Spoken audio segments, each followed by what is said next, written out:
members of our teams, namely Senator Methu, Honorable Victor Munyaka, and Dominic Kamau, were targeted for assassination. The evidence is clear in the bullet holes aimed at specific windscreens of their vehicles. We thank God for their protection. Otherwise, we would today be eulogizing them. Their only crime having been exercising their freedom of association and expression.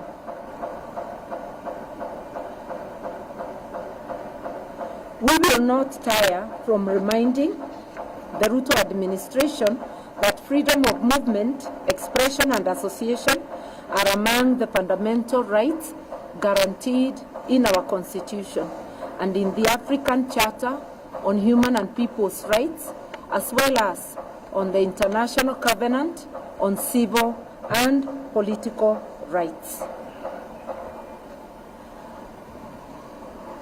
On Tuesday this week, after the Halloween attack, the United Opposition presented irrefutable evidence to the Independent Policing Oversight Authority, IPOA, on this criminal assault and attempted assassination of our leaders. We expect IPOA to treat this evidence with a grave concern that it deserves. Any attempt to unlawfully take the life of a human being, regardless of ethnicity, gender, or rank, ought to be condemned in the strongest terms possible. We therefore expect IPOA to hold the commanding officer who led this assault accountable. The Inspector General of Police, Douglas Kanja, and Interior Cabinet Secretary, Kipchumba Murkomen, must be held accountable. The buck stops with them.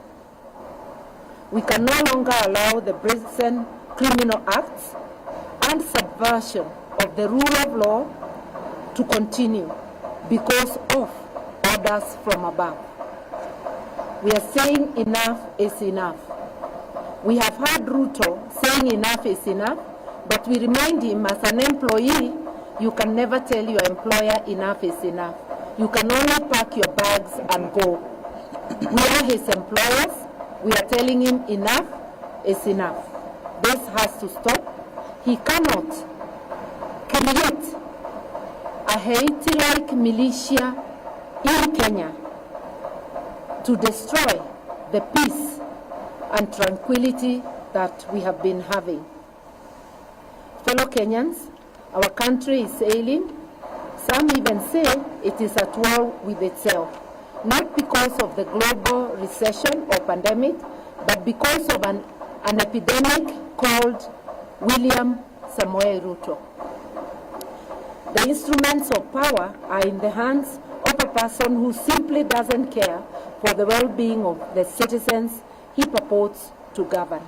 For instance, we are aware of a cargo of 25,000 metric tons of sugar that recently landed in our port at Mombasa. This sugar is already on its way to Western Kenya, to a Western Kenya sugar factory to be repackaged and sold to Kenyans. Yet, it was condemned as unfit for human consumption in its country of origin. That it has been cleared quickly and is now headed to be distributed in this country shows the heartlessness of this regime. They have made money their god. We demand that these consignments already earmarked as publicly condemned be earmarked as publicly condemned and destroyed immediately, so that it is not used to poison Kenyans. I will let one of our youth read the rest. Thank you. Thank you so much. My name is Ken Babu, and I proceed. Fellow Kenyans, this is a criminal regime that not only resorts to willful violence against its people, but resorts to physically harming its populace unfit for public consumption of goods, but also attempts to limit its people by willful and defunding education, which is a right.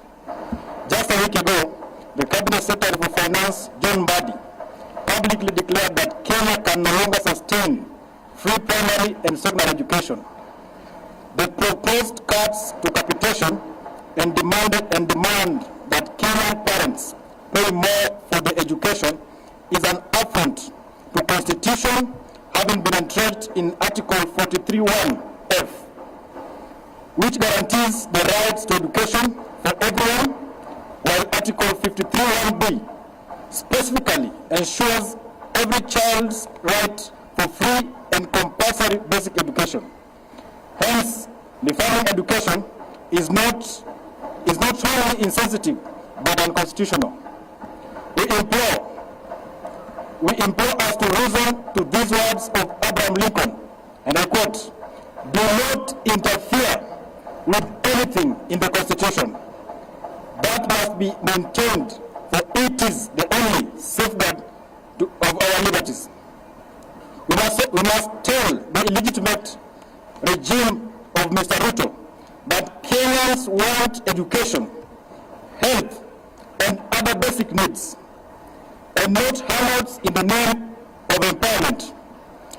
And therefore, we all agree that having Mr. Ruto as the Kenyan president today is one of the most historical mistakes that ever happened in this country.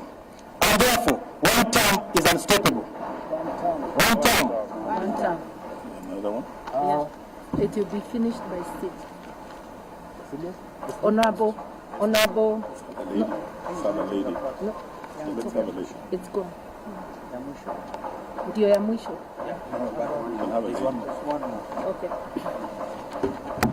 Under Ruto's torrid regime, our beloved country has in under 3 years, we have been subjected to socio-economic and emotional assault as the people of Kenya, which is illegal, unconstitutional, and criminal in every form. This is not speculation. We repeat, this is a fact. Their first and only qualifying modus operandi is theft, destruction, and death as the Ruto state-governed policy.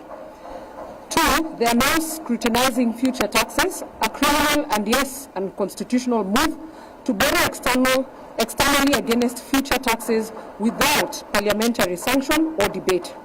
It is not only a seemingly crude betrayal of public trust, but also a direct violation of the Public Finance Act. The behind closed doors is a reckless scheme to sell off Kenya's future. To conceal their criminal operations, they have created marquee financial vehicles called special purpose vehicles. These are run by faceless technocrats and unaccountable corporations. The primary objectives of this vehicle is to divert public resources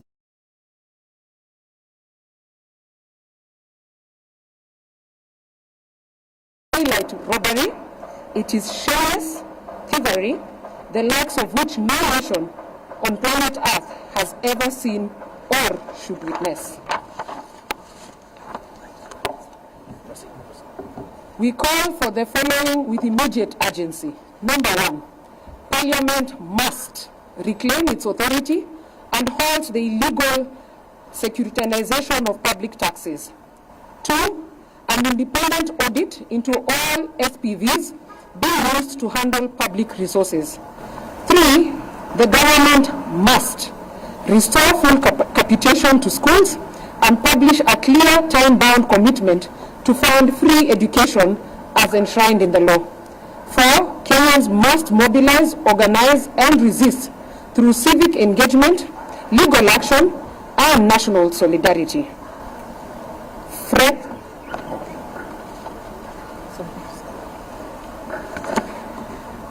Yeah, it was resolved that one of us should do the conclusion, but of course we'll be taking the necessary questions. This is very brief. friends of goodwill, as the united opposition, we will not be silent as our country is auctioned. We will not bow down to intimidation. We will not allow the proliferation of fake news and propaganda to define our time. We will not allow a nation built on liberation to be destroyed by deception. Mr. Ruto, together with your team, you're on borrowed time. Hashtag one term is not just a reality, it is an eventuality. May God bless our Republic, Kenya. Thank you. One term. One term. One term. You can take the question. Yeah, one term. We can take the question. If there's any, and you can actually observe our inclusive nature of presentation. We will not leave the youth behind, and we will not leave the women behind. Nobody will be left behind. We do not claim monopoly of presentation going forward. Any question?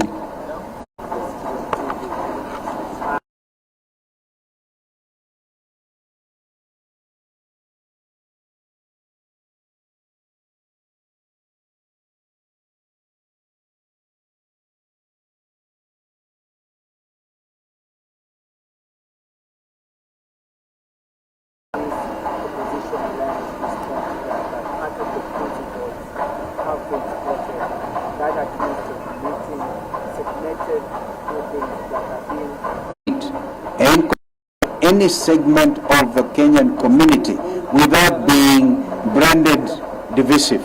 Absolutely no. We are not a divisive thing, and I think our sister was on one such trip in the States. If that's what you're referring to, I think Mother should handle that. We have already said in our statement, a desperate regime resorts to... There's no place on earth I know where you call a meeting and only certain people come. When it's a public meeting, everybody was there. So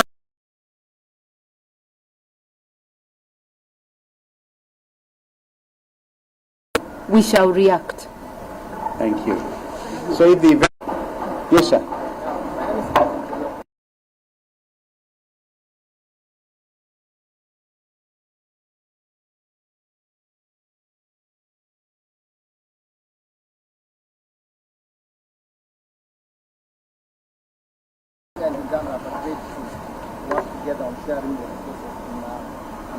Some of us are very clear. We have stood, I can tell you very authoritatively, when I chaired the first ministerial commission to revitalize East African community. And it went on now to build on the mistake we made in 1977 when we killed East African community. Now we are fully back on East African community situation. So some of us stand for borderless East Africa and the rights of establishment. The parliament sitting in Arusha should be able to quickly deliberate on some of these things. So if you look at it that way, does it matter which side of the lake is Megigo Island? Doesn't really matter, because we want to see a borderless East Africa where professionals can have rights of establishment in Kampala, in Dar es Salaam, in Kigali, in Juba, in Nairobi. That is the vision. So this other one is, in my view, permit me to say, a bit narrow-minded. Also add and say this. It is very well for Uganda and Kenya to agree on Migingo. Any agreement, we have not forgotten. We are still focused on the criminal acts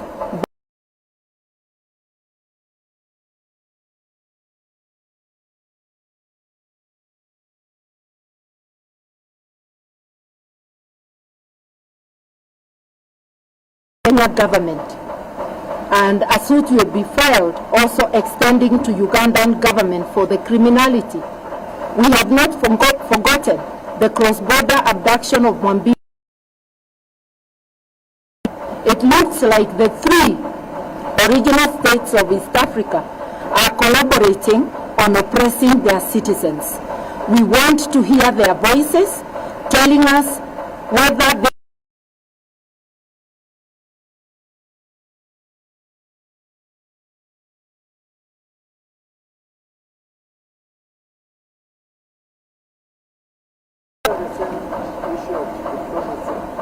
What's the take about the Tanzanian move? They are proposing to ban all foreigners, including Kenya, from creating.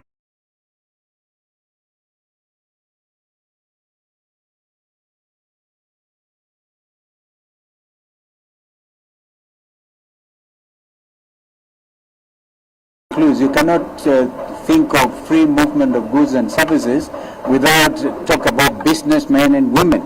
So we would want East Africans to enjoy being East Africa.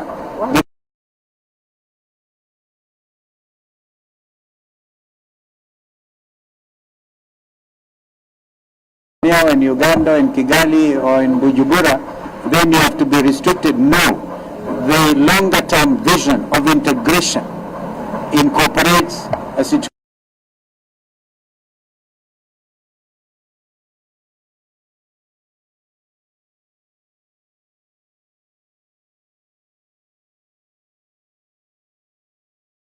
treaty, A treaty. and the integration. Yeah, absolutely. Just the last one. Yesterday we had the Secretary General saying the ban by Tanzania was a reaction to what happened back in May. To freedom of movement of a Kenyan advocate or senior counsel like Mother going to represent a client in Dar es Salaam Or observe. in any event. But I had actually successfully observed Tundu Lissu's case on the 24th of April. But I issued a, it will become just a debate on East Africa. The other, And yet our mind is on capitation. and accepted.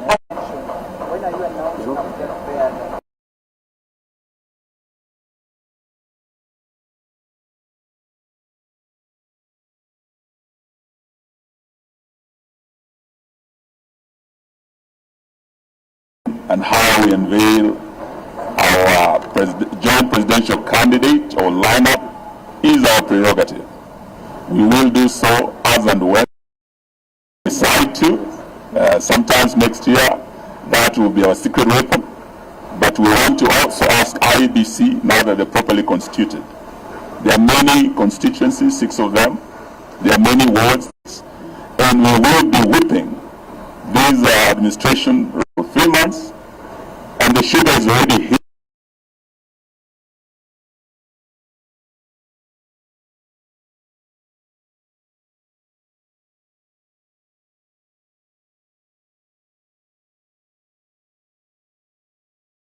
This rice and provide market.